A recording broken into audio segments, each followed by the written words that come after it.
اس نے ایک بڑا دلچسپ بات یہ بھی لکھی ہے کہ ایک شخص مریض کی عیادت کو گیا اور کافی دیر تک بیٹھا رہا، تو مریض نے کہا کہ لوگوں کی بھیڑ کی وجہ سے ہمیں تکلیف ہوئی ہے. تو وہ آدمی کہنے لگا جو عیادت کے لائے تھا کہ میں اٹھ کر دروازہ بند کر دیتا ہوں.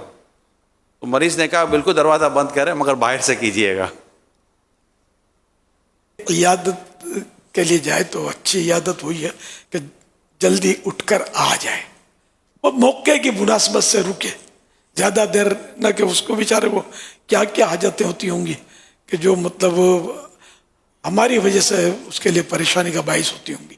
پھر بعض وقت گھر والوں کو الگ تکلیف ہوتی ہوگی، گھر بعضوں کے اتنے چھوٹے چھوٹے ہوتے ہیں کہ گھر کی خواتین وہ تکلیف میں آ جائیں. حضور میں ایک ایسے گھر گیا ہوں، ان کے گھر کی جو اسلامی بہنیں تھیں ان کو کچن میں جا کر رکنا پڑا تھا. ہاں یہ ہوتا ہوگا بالکل. کتنا مختصر سا ان کا مکان تھا، بڑے اچھے تھے، انتقال کر گئے، اللہ غریب. لیکن دیکھیے کتنا مختصر سا مکان تھا. بابا ان کا انتقال بھی سرکار صلی اللہ علیہ وسلم کے مسجد نبی شریف میں ہوا. سبحان اللہ، کیا بات ہے، سبحان اللہ. بہت اچھے عالم تھے، بہت اچھے عالم تھے. ماشاء اللہ. علامہ افتخار صاحب رحمۃ اللہ تعالیٰ علیہ، یہ امجدیہ میں شیخ الحدیث تھے. مولانا افتخار صاحب ماشاء اللہ. میں اپنے استاد مفتی امین صاحب رحمۃ اللہ تعالیٰ علیہ کے ساتھ ان کے گھر میں حاضر. وہ اتنا مختصر سا مکان تھا لیکن شان اتنی بڑی تھی ان کی. اللہ اللہ اللہ.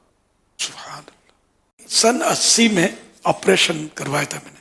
تو اب ہمارے بھی گھر کے 2 ہی کمرے تھے. تو ایک کمرہ تو میری بہنیں اس میں تھی، ایک کمرے میں میرے بچے، 2 کمرے ہمارے یوں تقسیم تھے. اب میرا آپریشن ہوا تو عیادت کے لیے تو لوگوں نے آنا تھا، عیسائی بھائیوں نے. یوں تو مطلب شروع سے ہی میرے پاس الحمدللہ گیدرنگ تو تھی، مطلب محبت کرنے والے دوست برادروں کی ایک تعداد تھی الحمدللہ. امامت بھی تھی میرے پاس. اب یہ کہ یہ عیادت کے لیے آئیں گے اور میں یہ پڑھاؤں گا اور یہ تو مسئلہ ہو جائے گا.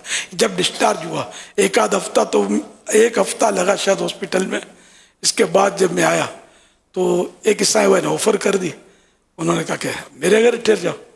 میں ان کے گھر ٹھہرا تھا کہ وہاں دوست برادر آئے، بیچارہ کھلاتا پلاتا تھا، خدمت کرتا تھا. اللہ پاک غری کے رحمت کرے، وہ بھی بیچارہ انتقال ہو گیا.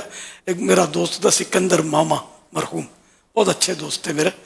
تو ان کے گھر انہوں نے میرا قیام رکھا تھا.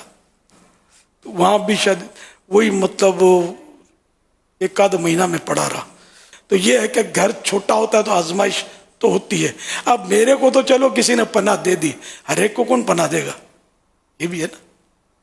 تو اس لیے ہمیں تھوڑی دیر کے لیے آدمی جائے، موقع محل دیکھ کر، ٹائم ٹیبل دیکھ کر، کہ ایسا نہ ہو بیچارہ نیند کی گولی لے کر ابھی مشکل سے لیٹا ہے، آنکھیں بند کر کے پڑا ہے اور ہم اس کی جان پر پہنچ جائیں اور سوار ہو جائیں اس پر.